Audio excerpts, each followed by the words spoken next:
Et salut tout le monde! J'espère que vous allez bien.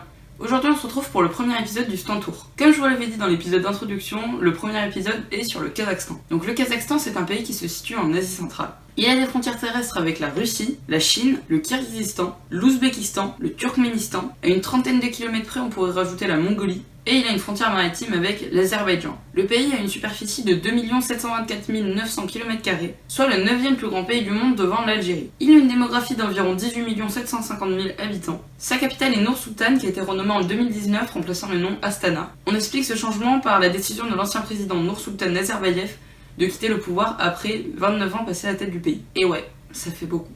J'en reparle juste après. La plus grande ville du pays est Almaty, l'ancienne capitale qui a été changée en 97. Donc pour la religion, la plupart de la population est musulmane, 70%, 26% est chrétienne, 3% de la population est athée, 0,2% bouddhiste, 0,1% de d'autres religions, et 0,5% ont choisi de ne pas répondre. En ce qui concerne la politique, c'est une république constitutionnelle présidentielle unitaire. C'est un régime autoritaire. Vous vous souvenez de Nour-Sultan Nazarbayev? Bien sûr que tu t'en souviens, je t'en avais parlé il y a même pas 30 secondes. Bah lui, il a été réélu 5 fois. Et d'affilée, sinon c'est pas drôle. Donc en 2019, il a enfin décidé de quitter le pouvoir. Bon, en vrai, il a pas complètement quitté parce qu'il reste encore dirigeant du Conseil de sécurité nationale. En plus, en 2010, il y a eu une loi qui a été votée pour lui garantir l'immunité, le secret bancaire, les systèmes de soins et de communication gouvernementaux, et une garde rapprochée pour lui et sa famille. Maintenant, on va passer au passage qui m'intéresse le plus, la partie droits de l'homme.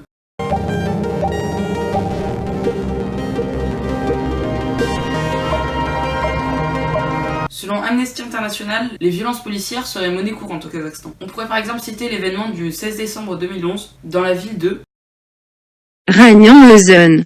Ouais, apparemment c'est comme ça que ça se dit en français. Je rentre pas dans les détails sur cet événement, mais il faut savoir que c'était une manifestation pacifique où les forces de l'ordre ont ouvert le feu sur les manifestants. Reporters sans frontières considère la liberté de la presse dans une situation difficile au Kazakhstan. Pourquoi? Eh bien car fin 2012, les principaux médias d'opposition ont été interdits de publication. Et maintenant on va passer à la dernière partie de cette vidéo qui est la partie sportive. Le sport le plus populaire au Kazakhstan c'est le foot. Le pays est classé 118e sur 210 au classement FIFA d'avril 2020. Le pays a un palmarès olympique de 22 médailles de bronze, 20 médailles d'argent et 17 médailles d'or. Bah voilà, le premier épisode de ma petite série est terminée. S'il vous a plu, n'oubliez pas l'abonnement, le petit like, n'hésitez pas à me donner votre avis en commentaire. Et moi je vous dis à la prochaine, c'était Ngoff, allez, ciao!